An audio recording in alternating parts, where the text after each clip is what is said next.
much for chatting. I really appreciate it. Where are you quarantined? Like, where do you live?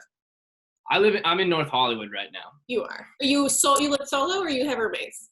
No, I have roommates. I have 2 roommates. Okay. You live with cast members or other? I know I see on social media you guys are all together, so I assumed you guys live in the Yes, same area. they're out doing their thing right now. They're grocery shopping, and we're quarantined together. But I do have roommates as well. That's nice. How has life been for you? It must be a bit of a whirlwind with the show blowing up. Yeah, life's been life's been crazy for everybody right now. And I think like right now it's a really strange time for having a show come out, because especially if you're like an unknown actor at first, and now you're like I'm going through this weird, I like saying, a cocoon stage of where like the world is getting to know you, but you have no idea how many people, or if you're like you go out in public and nobody still recognizes you because you have a mask on, So it's funny because the only proof that this is happening is social media and like Jonas, the show creator, telling us, dude, it's doing good, and Netflix is loving it, and we're like, I'm like sitting at my house like, cool, all right, cool, like take your word for it. Yeah. Did you watch it when it came out? Did you like watch from start to finish or no? Fun fact, me, Chase Klein, and Drew, the characters that play Sarah Cameron, John B, and Rafe, we all quarantined, and we were like, we're going to stay up and we're going to watch it. We get through to like the second episode, and we're like, you guys ready to go to bed? I'm ready to go to bed. So we just go to bed. I mean, we've already seen the show like about 5 times through, because we went to all the like screeners for it, and when like the episode was finished after doing the post, we were like get to see it and see the final cut. But like it was pretty much the first time we could binge the show all the way through for the first time, so that was fun. So we did finish the show in like 2-3 days. Nice. Was it a strange feeling for you watching it and watching it like on TV at home versus when the whole world can watch it?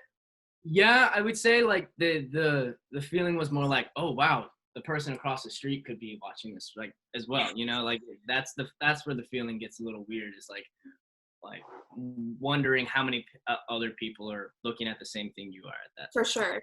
I was just reading an interview that Chase had done, that he had said that he had originally passed on it, which I thought was so crazy when he first got the pitch. What was your process when you first got the pitch, when you first went to audition? How'd that go for you? Fun fact, and this story is already out there, so now I can say it. Like, I didn't say it, Chase actually told it. So once Chase said what happened, I was like, all right, I can come out and say it. Originally, I was going out, the first chemistry read, I was John B. And everything was pretty much lined up until like the last chemistry read, when they were like, we're not sure yet. So I actually read through Rafe, JJ, John B, and within like 2 weeks. So they were not sure which character, and then they flew me out to Charleston saying, you're going to be one of these characters. But I didn't know which one. And the last audition I did in LA was John B. So I flew to Charleston thinking like, all right, they want me as John B. Did the chemistry read. Next thing you know, I'm getting a call from Jonas being like, we're still not sure, Rudy. We're still not sure. So what we're going to do is we're going to have you read for JJ tomorrow. So basically I screwed up John B. And I was like, all right, I can come in as JJ. They send me 3 new scenes. And I'm like, all right, this is ridiculous. Like 3 new scenes, only 1 more chemistry read, and I have to be a different character. I was kind of stressed out just a little bit. And then that's when I met Chase.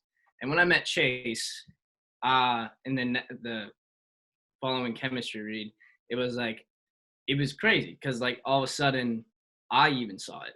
Like I even felt it in the room when I went up and I did what I worked on. And actually, fun fact, JD, the guy that plays Pope, helped me find JJ the day before. And I brought the version of JJ that's in the show today, thanks to JD, to that audition. So that's how that happened. That is crazy. Do you feel like I mean, I would assume you're happy, but are you like relieved that you kind of are playing JJ? I feel like JJ is a really great character, so it must be good for you. Another fun fact, Jonas actually asked me, this is crazy. literally after the chemistry read in LA.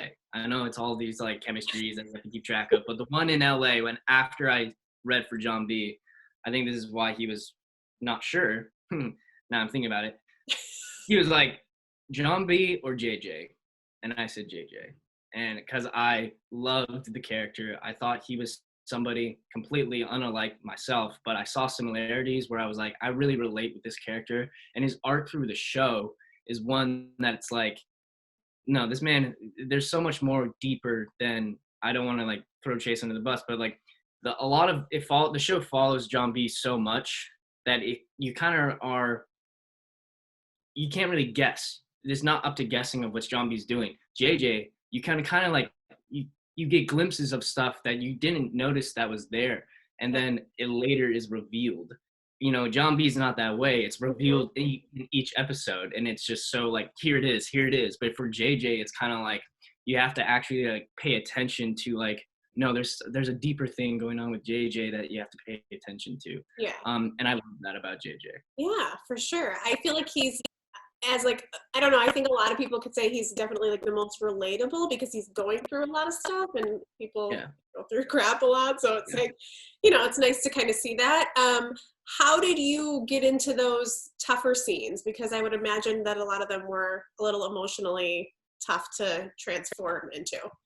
Right. So, I mean, I'm assuming the one with the dad scenes and stuff like that, those are pretty heavy emotional scenes. And it was really difficult for me because I couldn't use my own dad. And I tried. I mean, every child growing up is like disciplined, but like he's not hopefully not that many are abused like JJ is, but I know there are.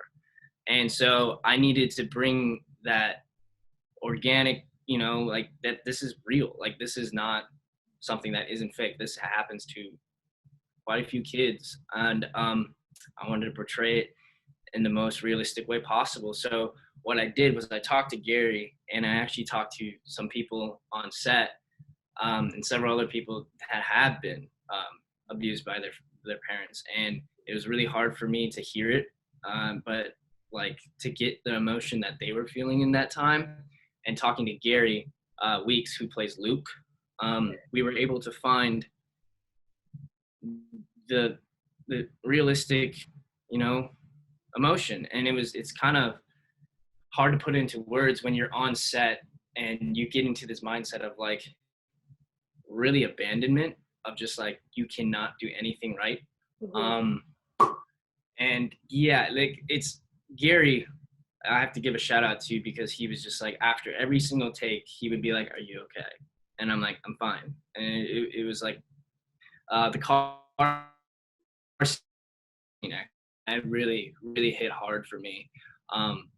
It was kind of the start, the introduction to seeing that life or that side of JJ for the first time. And it hit me. I was like, oh, wow, like this is what JJ's going through. And I felt it. And I'm so happy that Gary was able to like really play Luke that scary. And I played JJ just that scared, because I think that opened the door to the new side of JJ that people were like, oh, this is what's going through. And that was opened on that day. We shot it kind of chronologically ordered. So in order. So like the car scene.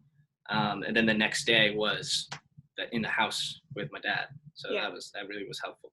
Yeah, it was tough to watch. So I give you guys a lot of credit and people behind the scenes a lot of credit too, because I'm sure it was tough to film. So when you wrapped those kind of scenes, were you able to leave it on set and kind of go home and decompress, or was it tough at first? Actually, I remember the one after the car scene, we literally went out and grabbed a drink with Jonas afterwards in Jefferson, and we were just kind of like, let's take a breather. And that was the day. That was so nice to end with that, and then everybody was able to just decompress. So yeah, there was everybody. I would say after most emotional, high intense emotional scenes were like shot last for a reason, because I think Jonas, after he saw Chase bring it, after he saw like the entire cast really bring it, he was like, we need to schedule these scenes to be like one of the last things we do, or because like they're gonna bring it. And that's what I loved about Jonas, was that he could have kept the reins taut on all of his actors and be like, yo, you gotta do this now, and like not let go of those reins. But he just let us go, and he was like, just do it, go for it. And that was amazing. And I have to say thank you to Jonas just to like let us free in our environment and just let us go and do our thing, which was Yeah, for sure. Do you have a favorite scene that you filmed, just because like the memory of filming it was so much fun, or not fun, but regardless, a favorite scene? Yeah, I mean, there's, to be completely honest with you, like so many of them, I was just like so happy to be there, and then it was just dialed in, and like I think I had the most fun, like doing scenes with the cast, like just riffing and finding the rhythm. Like sometimes it gets frustrating because sometimes other actors, we some have more lines and some don't, and like when some, we don't always find like the rhythm of it at first, it gets frustrating. But then when we find that rhythm, oh man, like the energy is clicking, and that's so fun. But I would have to say my favorite scene to shoot was probably actually Midsummer's, if you know what scene that was, which was the one where I have to be this waitress walking through the crowd. It was so fun for me to experience a movie, like a TV show / movie set, and feel like there's an audience. Like, so what I'm trying to say is that there were about 200 extras that day, and there's 3 cameras, or maybe there's only 2. There's 2 or 3. I wasn't really paying attention to the cameras very much, but Jonas was like, this is your route. Do you, Rudy? I trust you. And he let me go when there's 200 extras, and I just have to like, and it was just a fun, amazing feeling of like, this is actually happening. Like it was like I'm at a party with all these people, and feel the pressure of the cameras on you, but you have to take it out and like take it out of your mind. It was such a fun feeling. And then not only that, but like the dynamic where I had to go talk to JD Pope or Maddie, who plays Sarah, and then to Drew, who plays Rafe, and then like hitting all those beats and making it work within like 30 minutes was like, it was such a fun time. Love it. I would probably say that was my favorite episode to watch. So it shows. I just feel like it was fun, and I love a party scene in any like drama. So yeah. No. We got to talk about romance, because JJ kind of got like snubbed on the romance world this season. I'm not complaining. I think JJ's not really looking for like a lady friend, but season 2, that could be a different story. I liked it in season 1 where JJ just didn't have really any drive or like motivation to be in a relationship, and I actually enjoyed being somebody that a love interest wasn't actually something that was necessary for JJ. I really like that. And but season 2, there's been a lot of like talk about maybe he does get a lady, maybe he doesn't get a lady. I mean, I want a dog. Like, I would love a dog. That'd be so fun. JJ gets a dog in season 2. Heck yeah, that'd be so fun. But yeah, I can see season 2 JJ maybe trying out a new dynamic and kind of hiding it from the Pogues, being like, I kind of have feelings for this person, but I'm not going to tell anybody. So yeah. Well, I feel like he doesn't like to be vulnerable when he doesn't have to be. So that would be the other reason, like in front of his friends. Yeah, and he grew up with a dad that didn't have a wife for a very long time. I would say, like, I made up a little story log line for my mother, and she left when I was really young. So JJ's grown up with only seeing a father figure, and that's it. So, like, I would say romance isn't JJ's specialty. Mm-hmm. And he's not really ready for that. He has enough going on. But a lot of people want him to be with Kiara. How do you feel about that? I talked to Maddie, who plays Kiara, and she's like, we're like, yeah, if it's written, let's do it. And I think it's cute. I don't think it should happen immediately in season 2, and I know some people would be a little mad at me for saying that, but I think just to have Kiara go from John B to Pope to then JJ within 2 seasons would be a little like, she wants all 3 of them, I guess. It's like, it'd be a little much. But I think the end game of the OBX, I can see JJ and Kiara being like, all right, there's something here. Because, like, it starts out, I mean, it's not in the show, but it starts out with JJ saying that he had tried he's tried to get in with Kiara. So who knows?